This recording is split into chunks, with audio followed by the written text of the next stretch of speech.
Hello, my name is Mark Guimond with Robert W. Irvine Sons. I'm the installer here at the Rare Books project. We installed a couple fixtures for you guys. It's all pretty self-explanatory with these fixtures. They're all self-contained fixtures. They have self-generators in there that recharge the batteries. For instance here, there's your manual here to flush the toilet. Your sensor faucet over here, just give it a touch in front and it runs automatically. That controlling stuff is down under here. And once again, it's all self-contained, no batteries required. They have generators in them. And up here we have your trap primer and your shock absorbers. There is a valve up inside here for your floor drain there. And every time you flush the toilet, it primes the trap. And that's about it for this room. Here we are again at the Rare Books project in the kitchen. A few items here. We have our kitchen faucet here with our handheld sprayer. Top button here changes it from into the sprayer. And over here we have a hot water tapping, which is an instantaneous hot water heater for, per se, coffees or whenever you want extremely hot water, 140 degrees. There's a cold side on it also. Underneath here we have a in-sink filtration system, which should be changed every 6 months or depending on the usage of it. Other than that, that's pretty much all we have in this room. Okay, and here we are with the final fixture count for the project. Is your booster pump for the HVAC RO system. So it's just more of a helper pump really. There's a flow switch in there when the flow's coming through, it just activates the pump to give it a little more help since we're on the 7th floor. The settings in here, it's set to 60 PSI. You should never have to touch any of these settings because there's multiple settings within this unit that you can do multiple functions with. The function we have here is, basically just a booster pump. So set at 60 pounds, your inlet, your outlet, your bypass is right there. And that's about it for this piece of equipment. Here we are at the Rare Books project in the lab area. Over here, when you first walk in, we have our safety eye wash and shower. Obviously, the shower, to operate it, you pull this handle down if you were to get acid anywhere on your body to rinse it down. Over here, we have your eye wash, which is obviously if you get any kind of chemical in your eye, you just kind of come over here and blast that on. Your mixing valve for the safety station is here. This is set per Mass Plumbing Code, so it's advised not to touch it. It is locked out anyways for temperature adjustment, so you should be good there. Thank you. Okay, we're here again in the lab area of the Rare Books project.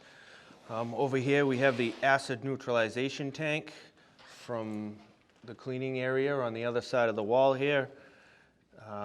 This should be inspected probably once every year just to check the rocks to make sure they're still intact. It's not disintegrated. They probably should get changed probably anywhere depending on the usage from 5 to 10 years, but it should be inspected regularly. There's 6 bolts on the top here, right here, that just pull the cover off and just take a peek in there and inspect. There's really not much to it. All it is a storage tank for water. So the chemicals come in, it neutralizes whatever chemical goes into it, and then it goes into the sanitary plumbing. And that's about it for that. Hi, my name is Mark Guimond again with Robert W. Irvine Sons, and we're here with Hydro Systems. Going to explain a few items on how the RO system works and a few tips. So if certain items happen, you guys know how to reset it. And here we go. Evan? My name's Evan. I'm with Hydro Service. So we're going to start over here with the beginning of the systems. The water's coming in through the copper, going into this PRV, regulating the pressure down. First thing it hits is this leak controller. So if there's ever a leak coming down here on the city water, anywhere on the system, it's going to go off. It's going to close the valve internally, shutting the water off with an audible alarm, constantly beeping, letting you know the water's been shut off, there was a leak detected. Now, if someone's mopping or they spill any water, this pad right here is going to catch it. Now, if someone's mopping and they do that, all you got to do is dry this up. You can put it back down, dry out the area really good. Then you're just going to turn the dial to reset the alarm. Right here is a quick reference guide that tells you exactly everything you need to know about that leak controller. After a leak controller, it comes down into the booster pump. This booster pump is set to control the feed water coming into the RO membranes. They have it set right now at 45 psi, which is ideal. Evan, excuse me, can you give us a detail on, So, can you trip the water sensor on us? yes. The leak sensor, and just give them a quick You want to hear that beeping? And that is a strata pump. I believe that will trip itself out into alarm once the water, if it wasn't running.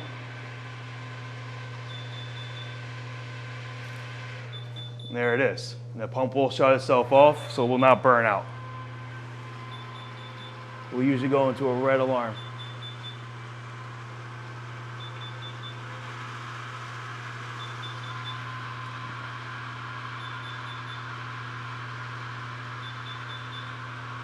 Might be 60 seconds.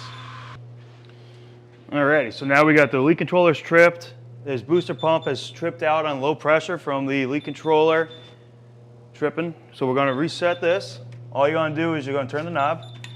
Water's gonna come flowing through again. You're gonna hear the audible alarm has stopped. Water's flowing, you can hear it going through the system now. Now you have to manually reset this pump now. There's a button that says reset right on the top. You're gonna hit that, and the pump has restarted. The alarm fault that was red that was here has cleared, and now you can see the green is circulating, letting you know it is flowing again. It is back up and running. So there'll be two reset buttons there, or a switch and a button. That'll be it for this side. Alrighty, so now the water from the booster pump is coming up, coming in. This little black box is a solenoid valve. That's the inlet valve, which is controlling the level of the RO storage tank inside. We have two level controls, a high and a low, that control that valve. When the tank drops to the halfway mark, the valve is going to open, sending water into that 10-inch filter housing that has a carbon pre-filter, removing any chlorine and particulates in the water coming in. These two 20-inch filter housings are your RO membranes. This is what's filtering that water down, making it RO quality, putting it into the storage tank for you. After that, out of the tank, you're coming out, there's two different bulkheads. You have three different faucets there. One is just straight RO faucet. So that tank, there's one bulkhead on the bottom of the storage tank coming down, this bottom pump down here, going out to that flex faucet. We're going to go over the faucets later, just giving you RO water only. There's another faucet that's going to be your calcium faucet, going through. We'll switch back over to the other side filter for your calcium cartridge. Then you have your hot and cold DI water coming through. These three bottles in here are your mixed bed DI tanks. Going through to give you that high purity DI water. You got this green light on the top up here that's letting you know your DI tanks are still good quality. That light is in between the 2 and 3rd tank in line, letting it know that 2 tanks of exhaust and you're only working off your polisher tank. Give us a call. Our number will be on the unit here for you. How often do they change the filters? Use of the quality. The quantity of water they're using. So if they're just filling carboys and carboys and carboids, they're going to drain through water like crazy. But if they're just using it here and there, it's basically the amount of water they're using. So would you recommend every 3 months? Yes, you can do every 3 months. They can do a daily checklist as well. Just to have whoever's in the lab come over, have a checklist. Is a light green? Do you have pressures? And you can document the quality on this monitor. It's very, very... That filter will be taking down the pressure? Yep, you're going to have the feed water quality is going to be dropping down. Your you're going to have no water. If no water on the DI supply, your filters could be plugged up and you're not making up water now to go in. Yeah. You could have a leak, the water got shut off and everything's in alarm mode. Yeah. Are we calling you to change the filter? Yep, you can give us a call. We'll come out here. We are 365, 24 hours a day. You reach us. Our phone number is right here. You reference this account number. We know every single filter that is here. Every single part you guys have, we know what to bring. All right, good. Everything is on hand. If you just reference this number, we know exactly what you have. All right, awesome. So every pump, we know exactly what we need to bring. So Works. give us a call anytime. We'll be out here. Alrighty, so this is going to be what the typical gauges are going to be looking like. When the RO system is not running, you're about 55 PSI. That's on your feed water. That's on the city water coming in. And this bottom gauge is your DI supply. So that's what's feeding over to the sink over here. It's going to typically be around that gauge. Then when we run a faucet, you're going to watch them drop. That's going to be very typical. No panics or anything. And then when we shut off a faucet, you're going to watch it's going to build back up. And it's going to stop and be steady again right around that 60-ish PSI. This right here is your light. If this light goes red, you give us a call. That's just letting you know your tanks, 2 of them, have exhausted and you're going to need a tank rotation that we will take care of for you. Once we do that, the light will turn back to green like it is now. And then this is your DI monitor. This is monitoring the quality of the DI water coming out to your faucets. This monitor should always be greater than 10 mega ohm for you.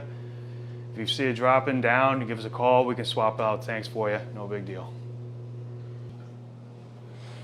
All right, so this is your UV sample port. It's a 254 nanometer UV lamp deactivating antibacteria. You have 2 of these lamps. You have one internally on the loop before it's going out to all the faucets while it's going out. Also, if you need to take a bacteria sample port, bacteria test, you can do it here. If you need another way, you want to come over the cart and fill up a carboy or something like that, you can come over with your cart, you can fill it up. It's very easy to use. You got this one knob right here. Open, and then you can close it.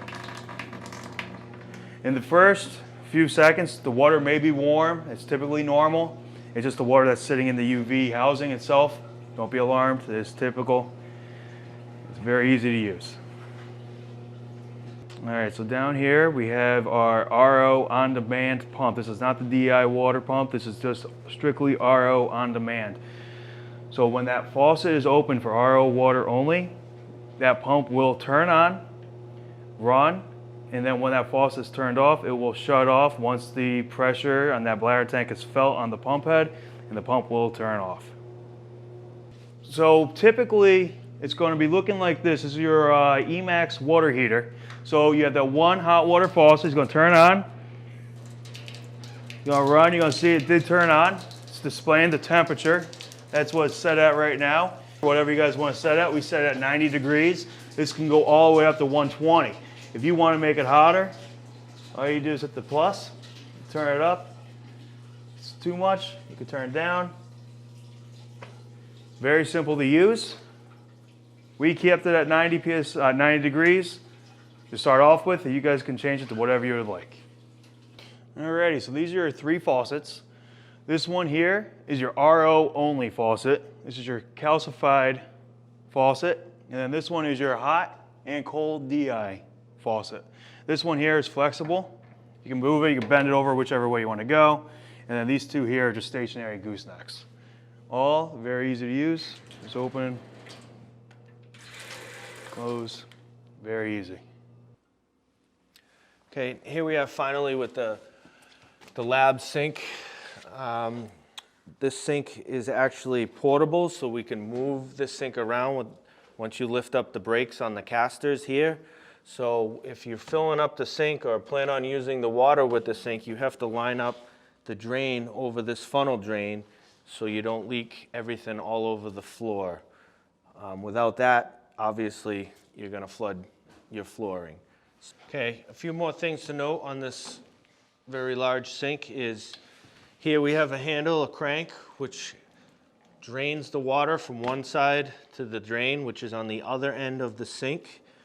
So when you have this up, and there's a valve back here, you can turn off and on to fill the sink for whatever use you're using it for. And when you want to drain it, you can lower the drain and it drains the water into the funnel. When you want to hold water, you just close the valve and now your sink is watertight and will hold water.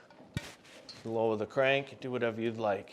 The sink also comes with a stopper for the drain up top that you can put in and out. And I believe that is all for this sink.